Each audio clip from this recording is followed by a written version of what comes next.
And we start the tour here because most people don't realize that the Kamloops Lake and River, Thompson River, actually this is the shore, not that. And this goes right through the entire site, and it's on this bench of land that when we did our archaeology, we found archaeological remains. And so we have 7 registered archaeology sites on the property today, more or less on this ridge. It kind of meanders back and forth through the property. But as we started looking at that, why were Aboriginal people here so long ago? It's obvious because of rise and fall of the Thompson. The freshet brings protein every year, and it's up to 6 meters. This year it's a bit lower, last year was a lot higher.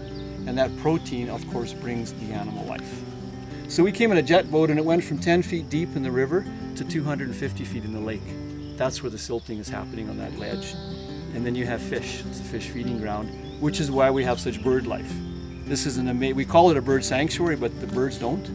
They're here by the thousands. So whether it's trumpeter swans, pelicans, I can sit in my living room and watch the pelicans out here fishing with my binocs. You know, you can see every kind of bird you can imagine. And it's all because of fish. And I talked to one nurse one day, we were just out for a walk, because in the spring, like in June coming now, we'll have a barbecue for staff. And then we take the afternoon and go on very, very slow memory lane walks. And I was with this dear old lady, she points up at the building where the nurse is, and she said, "That's my bedroom." And there's a fire escape beside it. She said, "That's where my boyfriend used to sneak in." And then behind me, I'm hearing this voice go, "That's enough, dear." It was the boyfriend.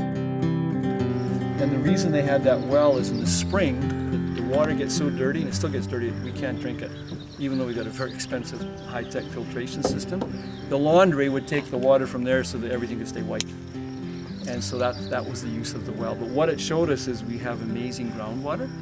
And so we've done a lot of work on our groundwater, and that's the future for this whole site, is not water from the river, but from the ground, because it's so pure and there's such volume of it.